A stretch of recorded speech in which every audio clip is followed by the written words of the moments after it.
देखिए, मैं इस अवसर पर केवल इतना बोलूंगा, मेरे राष्ट्र को अब एकता की आवश्यकता है। सबको एकता के सूत्र में बंधे रहने की आवश्यकता है।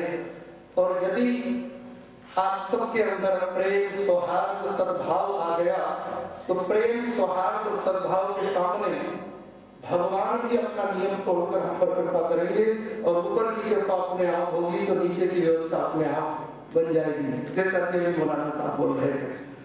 इसलिए जब तक हर एक व्यक्ति के अंदर प्रेम का प्रादुर्भाव नहीं होगा, प्रेम, प्यार और बंधुत्व की भावना जब तक नहीं आएगी, तब तक ऊपर से भी कृपा नहीं होगी। मुझे एक घटना याद आ गई, बोल दूं सर? एक छोटी सी घटना, 2 मिनट की बोल दूं।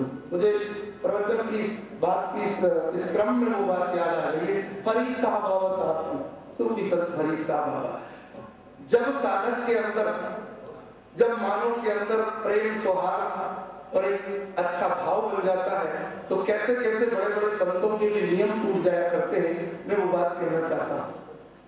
एक गरीब बहन के बेटे का जन्मदिन आया, उसने सोचा मैं तो बहुत गरीब हूँ, लोगों को पार्टी देकर हैप्पी बर्थडे टू यू आदि आदि गाकर तो मैं अपने बेटे का जन्मदिन नहीं मना सकती। लेकिन मैंने सुना है कि फरीद साहब बाबा को जलेबी बहुत अच्छी लगती है।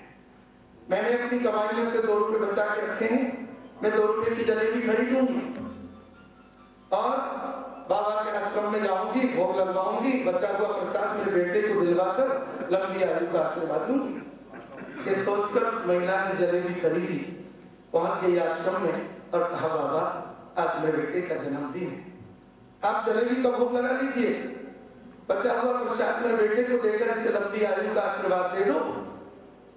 फरीद साहब बाबा ने कहा बहन आज मैं जलेबी नहीं खा सकता, आज तो मेरा रोजा है और रोजे वाले दिन तो मैं पानी भी नहीं पीता।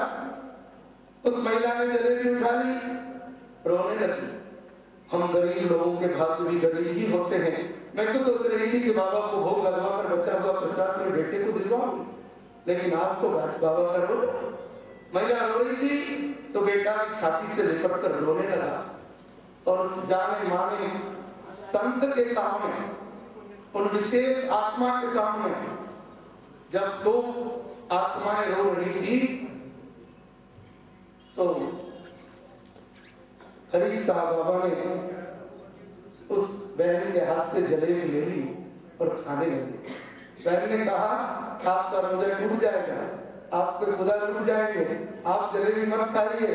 तब फरीद साहब बाबा ने कहा था आज मेरा रोजा टूटे तो टूट जाए, मेरा खुदा रूठे तो रूठ जाए, लेकिन किसी इंसान का दिल नहीं टूटना चाहिए।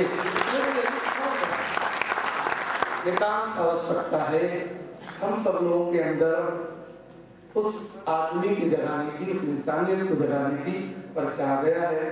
बात तो बहुत कहने की है सभी विद्वज्जनों के पास और हम सब लोगों को सुनने की और सुनने के बाद उसे जीवन में उतारने की है। जैसा कि मौलाना साहब ने कहा था, ऐसा ना हो कि हम इधर से सुने और इधर हमारी बात निकल जाए। इस सबको जीवन में उतारने की आवश्यकता है। समूचे राष्ट्र को एकता के सूत्र में हम सब लोगों को बंधे रहने की आवश्यकता है। मुझे इन शायर की वो पंक्तियां पुनः याद आ रही है। तुम हो निकेवा इस धरती के, बात है ये ईमान की, अपने वतन के लिए लगा दो बाजी अपने जान की। उठो तिरंगा लेके हिमालय की चोटी पर लहरा दो, अपनी हिम्मत अपनी ताकत इस दुनिया को दिखला दो। देश के वीरों तुम्हें कसम है वीरों के बलिदान की, अपने वतन के लिए लगा दो बाजी अपने जान की। इसी सूत्र को जीवन में उतारते हुए हम इस बयान इंसानियत सेमिनार के समस्त या इस संस्था के समस्त सदस्यों को और उनके लिए मैं भगवान से प्रार्थना करता हूँ, भगवान महाकाल से, कि उनको और शक्ति दे और ऐसी ऊर्जा दे कि वे इस तरह के आयोजन उज्जैन ही नहीं सारे देश में करें और सबको एकता के सूत्र में बांधने का प्रयास करें। मुझ एक छोटे से कथाकार की आपको जहाँ जहाँ आवश्यकता पड़े मैं भी आपके साथ हूँ।